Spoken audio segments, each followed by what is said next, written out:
Our chief medical correspondent, Dr. Sanjay Gupta, has been working on a very important CNN documentary about medical marijuana, and it's called Weed. It debuts this weekend, but the headline is so big, it can't wait. In a commentary you can read right now on CNN.com, Sanjay explains in an article he entitles, Why I Changed My Mind on Weed. In it, he writes, and I'm quoting, I apologize because I didn't look hard enough. Until now, I didn't look far enough. I was too dismissive of the loud chorus of legitimate patients whose symptoms improved on cannabis. Sanjay is back here in the Situation Room to tell us why. You were referring to an article you wrote back in 2009 for Time magazine, Sanjay, which was entitled Why I Would Vote No on Pot. So tell us briefly, why did you change your mind?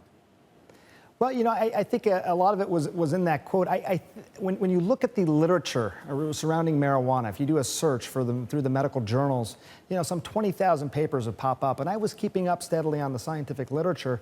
But what I was realizing was that the vast majority of these studies talked about the harm, the perils, the problems with marijuana. A very small percentage, less than 10%, close to 6%, actually evaluated benefit. So when you looked at all these studies in aggregate, Wolf, you would think that there was a distorted picture. You would think there was a lot more harm with marijuana than potential benefit. But it wasn't until I started looking at laboratories outside the United States, smaller laboratories that were doing amazing work, listening to the course of legitimate patients for whom not only did marijuana work, it was the only thing that worked, and that was quite stunning to me. I also looked closely at the DEA scheduling policy. They classify marijuana as a Schedule I substance, saying it's in the category of the most dangerous substances out there.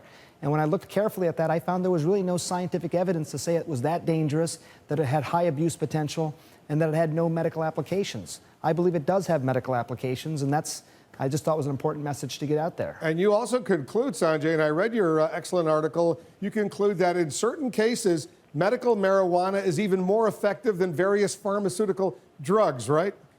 Absolutely, and this is, again, I think very important for people to hear. The medical community is starting to understand this better, but this idea that, for example, neuropathic pain, that's this terrible sort of burning, lancinating pain patients have described to me. Oftentimes these patients, they're miserable. They get narcotics, morphine, OxyContin, Dilaudid. These types of medications don't work, maybe at all, but certainly not after a few months. People can develop tolerance to them. And you come to find that marijuana, in a percentage of patients, not only does it work better than these narcotics, it's much safer. Because on those narcotics, Wolf, you and I have talked about this, there's a death, an accidental overdose death from prescription medications every 19 minutes in this country. Those are dangerous medications. You know, they have a role, but they can be dangerous. Whereas with marijuana, I couldn't find a single confirmed overdose death. So you have something that works better, may work when other things don't, and probably much safer. And again, I think that's important for both patients and the medical community to hear. All right, so medical marijuana serves a useful purpose, you conclude. What about recreational marijuana? What are the pros and cons? Well, you know, I do make a distinction between these things, and I think it's important. I mean, I really am approaching the medical marijuana angle of this in many ways because I've seen so many legitimate patients with legitimate problems not be able to get the treatment they needed. So I do make a distinction. But look, if you want to talk about, you want to raise the issue of moral equivalence with recreational marijuana and other substances that are out there, again, marijuana is considered a drug of high abuse, the highest abuse. Dependence rates are around 9%. As compared to alcohol, which is closer to 15, heroin 23, 25%, cocaine 20%.